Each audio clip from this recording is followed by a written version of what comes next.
할렐루야, 여러분 반갑습니다. 우리 앞뒤 좌우에 있는 분들과 함께 인사 나누시겠습니다. 하나님은 성도님을 사랑하십니다. 예, 우리 추석 연휴 참 역대적으로 참 긴 그런 연휴였는데 여러분 잘 보내셨습니까? 형제 간에 가족 간에 싸우지는 않으셨나요? 저희 집도 뭐 이제 부모님이 돌아가시고 나니까 형제들이 잘 모여지지 않습니다. 그래서 저희들이 명절 때는 우리 아이들의 외갓집 저 처갓집에 한번 방문해서 우리 부모님들 인사하는 게 저희 명절 보내는 게 전부입니다. 그런데 이번 명절 때 처갓집을 방문하는 길에 차 안에서 대란이 일어났어요. 엄밀히 말하면 우리 집 남자들이 우리 집 여성들에게 주 터졌습니다. 그냥 이유는 뭐냐면 우리 아이들이 자기들 이야기하는 거 정말 싫어하는데 어쩔 수가 없어요. 목사가 남의 집 이야기하겠습니까? 우리 딸이 우리 아들한테 수련회 때 은혜 받고 뭐 이렇게 야차야차 해가지고 뭘 했는데 우리 아들이 왜 이렇게 말했다는 거예요. 왜 그러는데 이랬다는 거예요. 그 왜라는 말 때문에 이제 대란이 일어난 겁니다. 여러분, 왜라는 말은 이 사람을 굉장히 위압감을 줘요. 그리고 답을 말해야 될 것 같고. 근데 사실은 우리가 힘들고 또 눈물이 나고 또 어렵고 이런 때는 답이 없을 때가 많거든요. 답이 없는데 왜라고 물으면 뭐라고 말을 해야 되는데 말을 못하니까 사람이 굉장히 이상한 사람이 되는 것 같아요. 그래서 저는 가만히 있다가 당신도 그랬어요 이러니까 진짜 운전하다가 물론 그렇게 했죠. 근데 지금 그 상황이 나를 소급을 해가지고 그러니까 참 힘들었습니다. 사실 저는 이제 목사니까 뭐 관계 대화법에 대한 뭐 또 인간관계에 대한 책도 많이 읽고 또 강의도 많이 듣고 해서 이론적으로는 바삭합니다. 왜라는 질문은 우리가 공부를 하거나 학문을 할 때는 참 유익한 질문이에요. 그런데 사람과의 대화에서 왜라고 질문하는 것은 상대를 굉장히 위축되게 만들고 또 위압감을 주고 궁지로 몰아넣는 그런 질문이기 때문에 가급적 안 하는 게 좋다라는 걸 이론적으로 잘 알아요. 그런데 우리 남자들은 그렇습니다. 남자들은 여자들이 어려움을 좀 힘들어하고 또 운다든지 아니면 뭐가 이렇게 망설이고 이렇게 답답해하면 그 문제를 해결해 주고 싶어요. 그래서 왜라고 묻는 거죠. 그래서 사실 우리 여성분들도 어머니들도 아이들 키우면서 왜라는 질문 굉장히 많이 합니다. 근데 그 왜라는 말이 우리의 마음에 큰 상처를 주거든요. 그러니까 아이들이 뭐 이렇게 어려움이 있어가지고 운다든지 시험을 망쳐가지고 힘들다든지 뭐 시험을 못 쳐가지고 막 울고 있으면 엄마가 그래요. 왜 그러는데? 그러면 애가 뭐 이렇게 설명을 하잖아요. 그러면 그 다음 단계는 뭡니까? 괜찮다 이렇게 안아줘야 되는데 우리 경상도 부모님들 어떻게 합니까? 그게 울 일이가 이래버리죠. 그럼 그 다음부터 마음이 다쳐버려요. 그게 울 일이가 이러는데 어떻게 말합니까? 그래서 사실 이 왜라는 말을 쓰면 안 되는데 근데 참 그 말이 쉽게 나오죠. 근데 사실 성경에 보면요, 이 왜라는 말을 가장 많이 쓰는 부류의 사람들이 있어요. 어떤 사람들이냐면 바리새인들과 서기관들입니다. 그들은 지난주에도 예수님께서 세리들과 그리고 죄인들과 함께 식탁을 나누니까 찾아와가지고 예수님께는 직접 물어보지를 또 못해요. 비굴하게 제자들에게 말하죠. 어찌하여 당신의 선생은 세리와 죄인들과 함께 밥을 먹습니까? 라고 왜라고 묻는 거예요. 제자들이 그 말을 들었을 때 굉장히 위축되고 위압감이 들었을 겁니다. 왜냐하면 안 되는 줄 알거든요. 죄인들과 밥 먹으면 안 되는 줄 제자들도 아는 거예요. 거기에 대해서 왜라고 말하면 답을 모르는데 답을 모르고 답이 없고 또 그래서 답답한데 자기들도 답답해하고 있는데 왜라고 말 안 하니까 이 제자들이 굉장히 당혹스러웠을 겁니다. 성경에 보면 왜라는 질문을 바리새인들과 서기관들이 늘 따라다니면서 예수님을 따라다니면서 말해요. 왜 당신의 제자들은 이럽니까? 왜 당신은 이렇게 합니까? 계속 왜라는 질문을 합니다. 그 왜라는 질문에 대해서 예수님이 어떻게 답을 하십니까? 예. 하나님께서 긍휼을 긍휼을 원하시고 제사를 원하지 않는다라고 답변을 하세요.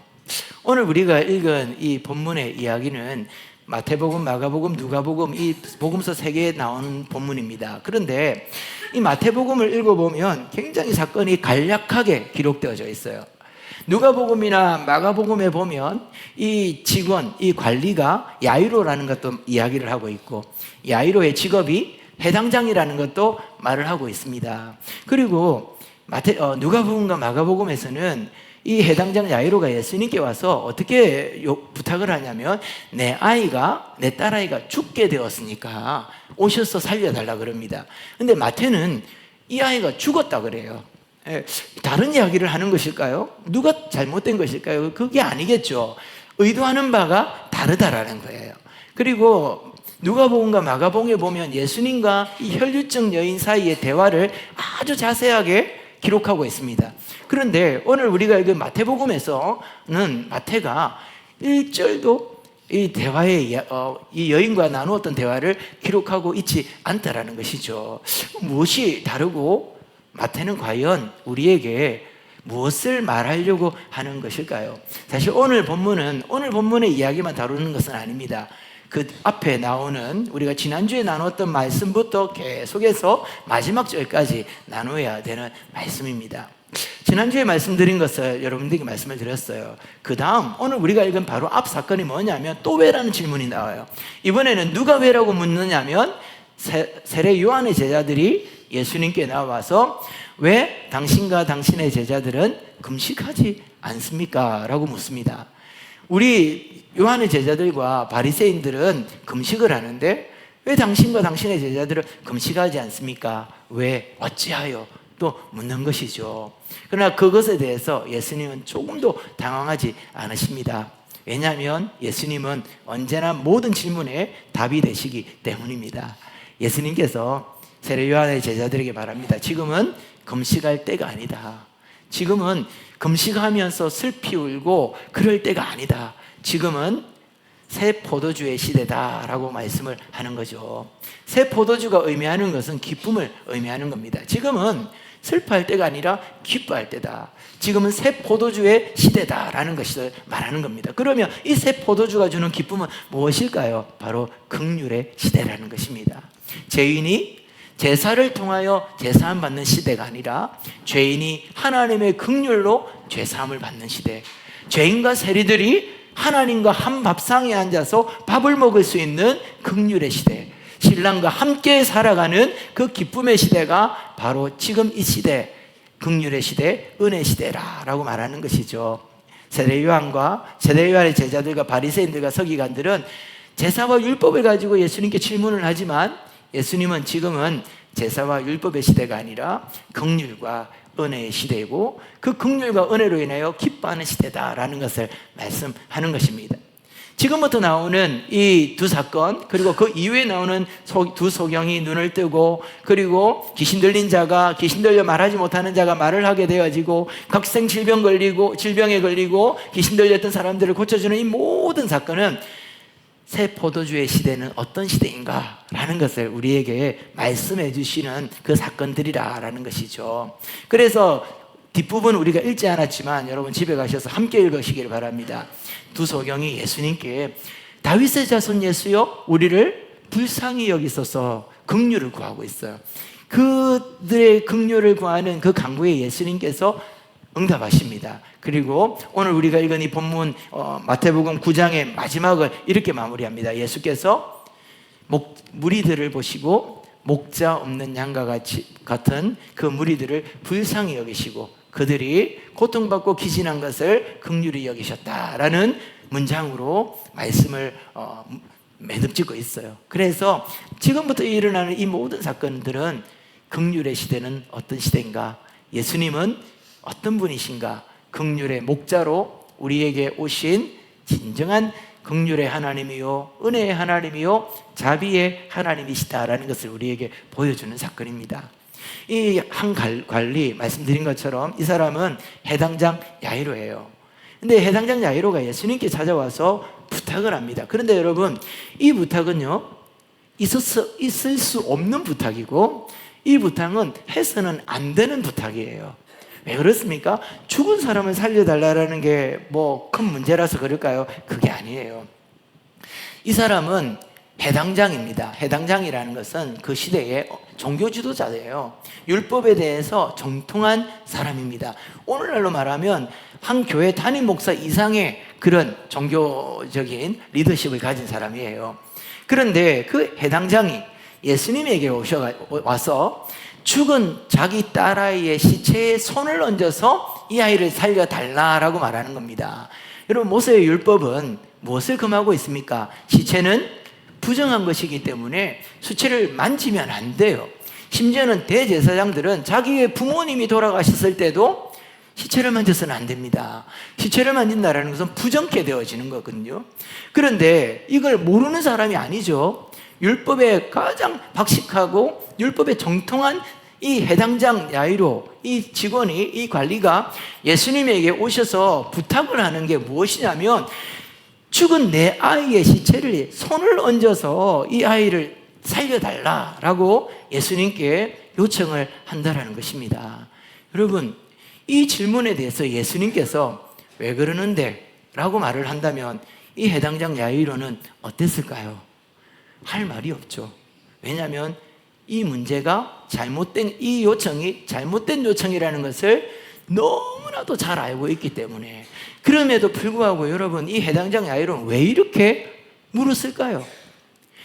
이렇게 하지 않아도 예수님이 치유하실 수 있지 않습니까? 우리가 앞에 나누었던 것처럼 백부장, 이방인 백부장처럼 예수님께 오셔서 말씀만 하여 주십시오. 그러면 내 종이 낫겠습니다 라고 말했는데, 이 야이로도 예수님께 와서 예수님, 말씀만 하여 주십시오. 내 아이가 죽었습니다. 이 죽은 시체는 부정한 것이니까 예수님 우리 집에 오지 마시고 부정 타지 마시고 말씀만 하여 주십시오. 예수님의 말씀은 생명이지 않습니까? 그러면 이 아이가 살아날 겁니다. 이렇게 말해도 여러분 얼마든지 가능한 거 아닙니까? 그런데 야이로는 죽은 시체에 손을 얹어 달라는 것입니다. 이유는 저도 알 수 없어요. 누가 그것을 알 수 있을까요? 분명한 것은 이 야이로의 애타는 마음, 그의 간절한 마음을 우리는 느낄 수가 있습니다. 안 되는데, 그거 아는데도 예수님께 그걸 요청하는 이 부모의 심정이 어땠을까요? 정말 얼마나 답답하면, 얼마나 안타까우면, 얼마나 슬프면, 그리고 얼마나 간절하면 죽은 시체에 손을 얹으면 부정하게 되는 줄 아는데도 그것을 예수님에게 요청하는 이 야이로의 마음, 아버지의 마음을 여러분 느끼시겠습니까? 그 야이로에게 예수님이 묻지 않으세요. 너는 해당장이 되어가지고 율법이 금하는 것을 왜 나에게 요구하느냐? 내가 그거 아니라도 네 딸 고쳐질 수 있어 라고 말하지 않는다라는 것입니다. 대신에 어떻게 하십니까? 가서 죽은 아이의 손을 잡아 일으키십니다. 야이로가 부탁한 대로 예수님께서 시행하시죠. 예수님께서 가가지고 딸아이의 시체 앞에서, 야이로야, 내가 네 딸을 고쳐주긴 고쳐줄게, 살려주기는 살려줄게. 그런데 너 말 틀렸어. 그렇게 말하는 거 아니야. 네가 말하는 건 너도 알잖아. 시체에게 손을 얹으면 어떻게 된다는 건 너도 알잖아. 그러니까 내가 말씀으로 살릴게. 앞으로는 그렇게 하지 마. 그렇게 하지 않아요. 예수님께서 야이로가 말한 그대로 그 일을 시행하십니다. 여러분, 긍휼은요, 왜라고 묻지 않는 것입니다. 실수하였어도 너 왜 실수했는데? 라고 말하지 않는 것입니다. 그 사람이 요구하는 그대로 그것을 들어주시고 그 문제를 해결해 주신다는 것이죠. 그런데 이 야이로보다 더 답답한 사람이 있어요. 더 막무가내인 사람이 있습니다. 12해 동안 혈증을 앓고 있는 여인입니다. 야이로는 그래도 예수님께 와가지고 요청을 합니다. 허락을 받는 것이죠. 내 딸에게 손을 얹어 살려주십시오 라고 말을 하는데, 그 말은 예수님께서 노라고 말하면 돌아갈 마음이 있는 것이에요. 허락을 요구하는 거예요. 그런데 이 12해 동안 혈증 걸린 여인은 묻지도 않습니다. 예수님 몰래 뒤로 와서 옷자락을 만집니다. 시작할 때 말씀드린 것처럼 누가와 마가는 이 사건을 자세하게 설명해요. 왜라는 말에 질문을 대답을 다 합니다. 왜 만졌는데? 라고 말하니까 이 여자가 내가 12해 동안 어떻게 되었고 재산도 다 탕진하였고 이래가 저래 가지고 제 마음이 너무 상해가지고 그랬습니다. 다 말을 하는 거예요. 근데 마태는 그 모든 이 여인의 말을 생략합니다. 왜냐하면 마태는 우리에게 이 여인의 말을 들려주려고 하는 게 아니라 이 여인의 마음을 우리에게 알려주는 것이죠. 예수님께서 그것을 알아차렸어요. 마태는 그걸 알아차렸다는 것도 기록하고 있지 않습니다. 대신 바로 말합니다. 이 여인에게 안심하라. 내 믿음이 너를 구원하였느니라. 여러분, 이 여인의 마음이 어땠을까요? 이 여인은 웃자자고 경상도 사투리로 우리 부산말로 웃자자고 그런 일을 했을까요? 하혈하는 여인이 하혈하는 동안에 물건을 만지면 그건 부정해집니다. 사람과 접촉을 하면 그 사람도 부정해집니다. 그리고 이 여인이 하혈이 끝나고 이 부정함이 정하게 되려면 제사를 드려야 돼요. 제물을 바쳐야 됩니다. 그런데 문제는 무엇입니까? 그 제사가 이 여인에게 전혀 도움이 안 된다라는 거예요. 율법이 이 여인을 도무지 도와줄 수 없다라는 것입니다. 부정해 주는 줄 알아요. 내가 예수님 만지면 예수님이 부정 탄다는 거 이 여인도 아는 겁니다. 그래서 몰래 뒤로 가서 몰래 만지고 도망가려고 했던 것이죠. 왜 그랬을까요? 왜라고 물으면 할 말이 없어요. 이 여인을 붙잡아 놓고 너 왜 그런 짓을 했어? 예수님 앞에 나와갖고 하나하나 자세하게 설명하면 예수님이 네 말을 듣고 안 도와주실 것 같아? 예수님이 네 말을 듣고 너 불쌍히 고쳐주지 않을 것 같아? 얼마든지 우리는 그렇게 말할 수 있어요. 그러나 그 여인의 입장을 한번 생각해 보십시오. 왜 그랬을까요? 답이 없거든요. 답답하거든요. 너무 간절하거든요. 안 되는 줄 알지만 너무 고통스러우니까, 안 되는 줄 알지만 너무 간절하니까 그렇게라도 하려고 했던 것이고, 예수님은 그러한 자신의 마음을 알아주실 거다라는 그 믿음이 있었던 것입니다. 예수님께서 내 믿음이 너를 구원하였다라고 말했는데 그 믿음이 무엇일까요? 예수님은 엄청난 능력이 있어서 자신이 옷자락만 만져도 자신의 질병이 치유되는 그런 전능하신 분이다라는 것을 믿는 믿음이었을까요? 예, 물론 그 믿음이 있었을 것입니다. 여러분, 긍휼만 있고 능력이 없다면 그 긍휼은 우리에게 희망 고문을 줄 뿐이에요. 진정한 긍휼은요, 긍휼한 마음과 그 문제를 해결해 주는 능력이 함께 있어야 되는 겁니다. 이 여인에게는요, 예수님의 능력을 믿음과 함께 예수의 긍휼을 믿었던 것이죠. 여인이 옷자락을 만졌다라는 것을 예수님께서 알게 된 것에 대해서 어떻게 생각했을까요? 내가 만약에 이 여인이었다면 굉장히 불안했을 거예요. 너무너무 두려웠을 것입니다. 예수님께서 옷자락만 만지고 도망가려 했는데 들켜버린 거예요. 우리가 주로 그런 일이 생기면 우리 머릿속에는 뭐를 떠올립니까? 뭐라고 핑계대지?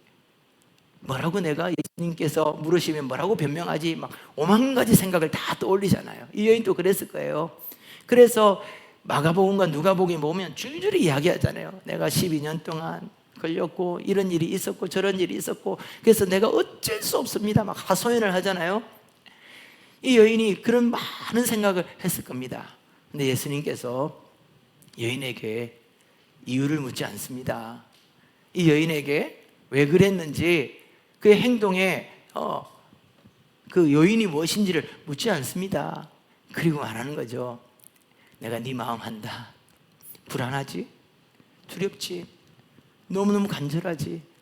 예수님 나를 책망하시면 어떡할까? 내가 옷자락을 만졌는데도 낫지 않았으면 어떡할까? 그러면 예수님이 부정하게 되는데 이거 어떡하지? 그런 마음이 아마 있었을 거예요. 그 마음에 예수님이 말씀합니다. 안심하라. 딸아 안심하라. 내 믿음이 너를 구원하였느니라. 저는 이 말씀 어제 묵상하다가 너무 황홀했어요. 와, 우리 주님 이런 분이구나. 우리 주님은 죄에 대해서 책망하시고 죄에 대해서 나무라시고 그렇게 우리를 신문하시는 분인 거라고 생각했는데 주님 앞에 나아가서 회개하고 주님 옷자락을 붙잡고 주님께 간구하면 묻지도 않으시고 따지지도 않으시고 안심하라 라고 말씀하시는 분이구나. 여러분, 만약에 예수님이 바리새인들과 서기관처럼 왜 어찌하여 라고 계속 묻는다면 우리 신앙생활 할 수 있을까요? 오늘도 우리가 참회의 기도를 드리면서 여러분들 하나님께 많은 회개를 드렸죠. 근데 여러분, 하나님께서 여러분들이 회개한 그 죄에 대해서 왜라고 묻는다면 여러분, 핑계댈, 변명할 수 있는 말들이 있으십니까? 어떻게 하면 예수님의 그 공의와 그 정의로움, 그 하나님의 거룩하심 앞에서 내 핑계가 허용이 되어서 내 죄를 사함받을 수 있을까요? 주님께서 회개할 때마다 찾아와서 귀에서 속삭이는 겁니다. 너 왜 그랬는데? 내가 하지 말라 했잖아. 지난번에도 똑같은 죄를 지었고 오늘 와가지고 또 똑같은 죄를 짓고 회개를 안 해. 너 왜 그러는데? 내가 하지 말라 했잖아 라고 말한다면 우리 하나님이 무서워서 예배하러 못 나올 겁니다. 근데 우리 하나님은요, 우리가 기도할 때마다 안심하라 딸아, 안심하라, 내 믿음이 너를 구원하였느니라 라고 말씀해 주시는 분이십니다. 여러분, 이 말을 듣고 가장 큰 위로를 받은 사람은 이 여인일 거예요. 그런데 또 한 명 있습니다. 여러분, 야이로의 마음은 어땠을까요? 예수님과 함께 자신의 집으로 돌아갈 때에 야이로의 마음이 평안했을까요? 아마 조마조마했을 거예요. 내 딸이 안 살아나면 어떡하지? 그리고 사람들이 부정한 시체를 예수님께 만져달라고 말했다라는 이걸 사람들이 알면 어떡하지? 사람들이 나에게 어떻게 해당장이 그런 짓을 하냐고 라고 힐문한다면, 힐책한다면 내가 뭐라고 답변하지? 굉장히 불안하고 조마조마하고 두려웠을 겁니다. 그럼에도 불구하고 딸을 살려야 되겠다는 그 간절한 마음, 그 마음을 가지고 있는데 이 여인에게 안심하라 딸아, 딸아 안심하라, 내 믿음이 구원하였느니라 라고 말할 때에 이 야이로에게는 이 딸이라는 단어가 이 여인일 뿐만 아니라 자신의 딸을 생각하게 만들었을 거예요. 사랑하는 성도 여러분, 긍휼은 왜라고 묻지 않고 안심하라 라고 말씀해 주시는 것입니다. 우리 주님은 우리에게 말도 되지 않는 요구를 하고 정말 말도 안 되는 기도를 하나님께 드릴 때도 주님께서 왜? 너 왜 그런 기도를 하는데? 너 왜 그런 실수를 하는데? 너 왜 그런 죄를 또 짓는데? 라고 질문하지 않고 주님의 긍휼을 구하며 옷자락을 만질 때에 안심하라 라고 말씀하십니다. 죽음보다 더 지독한 부정함과 죄를 가지고 주님 앞에 나와서 주님, 내 죄에 손을 얹어 주십시오. 주님, 부정한 시체보다 더 부정한 내 심령에 손을 얹어 주십시오 라고 말했을 때에 예수님께서 어찌하여 네가 나에게 그런 말을 하느냐라고 말하지 아니하시고 딸아 안심하라, 내 믿음이 너를 구원하였느니라 라고 말씀해 주시는 분이십니다. 예수님은 제사로 딸을 살리지 않습니다. 예수님은 율법으로 이 여인을 고치지 않습니다. 예수님은 긍휼로 야이로의 딸을 살려내시고 예수님은 긍휼과 은혜로 이 12해 동안 고통받았던 이 여인을 고쳐주십니다. 사랑하는 성도 여러분, 오늘 이 아침에 우리 주님께서 여기 오셨습니다.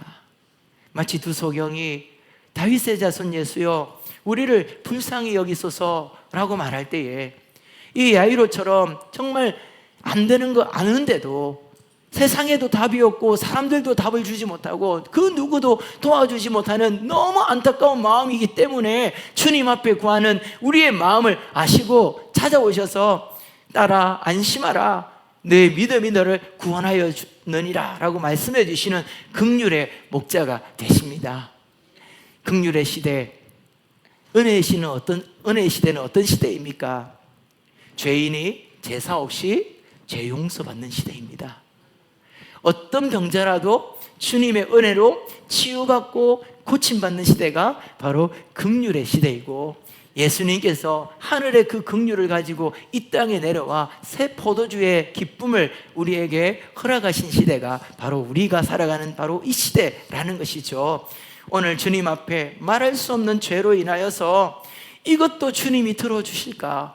이것도 주님이 해결해 주시고 용서해 주실까라는 두려운 마음으로 나오셨습니까? 주님께 기도하십시오. 주님이 따라 안심하라 라고 말씀해 주실 것입니다. 여러분, 세상도 도움을 못 주고 사람들도 나를 돕지 못하고 형제 자매도 가족들도 도와주지 않는 이 질병과 이 고통과 이 어려움에 당면하여서 정말 어디로 가야 될지 몰라 고통하는 이들이 있습니까? 주님 앞에 나와 옷자락을 만지십시오. 주님이 안심하라 라고 말씀하여 주실 것입니다. 사업에 실패하고 하는 일마다 어려움을 당하여 절망 가운데 있습니까? 사람들은 나에게 내가 그거 하지 말했잖아, 그거 하면 안 된다고 했잖아, 그렇게 하면 실패한다고 말했잖아, 왜 그 일을 했는데? 라고 사람들은 나의 실패에 대해서 자꾸 책망만 하고 그것에 대해서 우리를 묻기만 하고 계속 궁지로 몰아가십니까? 주님께 오셔서 주님께 말씀하십시오. 우리 예수님께 시체에 손을 얹어주시고 우리 예수님의 손을 막무가내로 나오셔도 됩니다. 왜냐하면 그분은 우리 아버지시기 때문에. 무대뽀로 나오세요.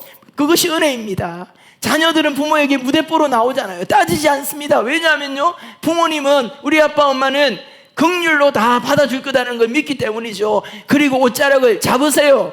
예수님의 옷자락을 잡으면 주님이 묻지 않습니다. 너 왜 하면 안 되는 일을 했어? 너 어찌하여 그 일을 했느냐? 라고 묻지 않습니다. 대신에 안심하라. 아들아, 안심하라. 딸아, 안심하라. 내 믿음이 너를 구원하였느니라 라고 말씀하여 주십니다. 이 긍휼의 목자, 이 은혜의 아버지, 우리가 믿는 예수 그리스도이십니다. 오늘도 주님의 그 안심하라고 말씀하시는 그 자비와 그 긍휼의 품에 안겨서 하늘의 위로를 받으시는 여러분 되기를 주의 이름으로 축원합니다. 뿐만 아니라 우리 예수님처럼 사람들에게 왜 그랬냐고, 어찌하여 그랬냐고 질문하고 책망하고 그렇게 비난하는 자들이 아니라 예수님처럼 긍휼에 불타는 심령으로 사람들에게 안심을 심어주는 예수 그리스도의 제자들이 되기를 주의 이름으로 축원합니다. 우리 이 시간에 한번 이 긍휼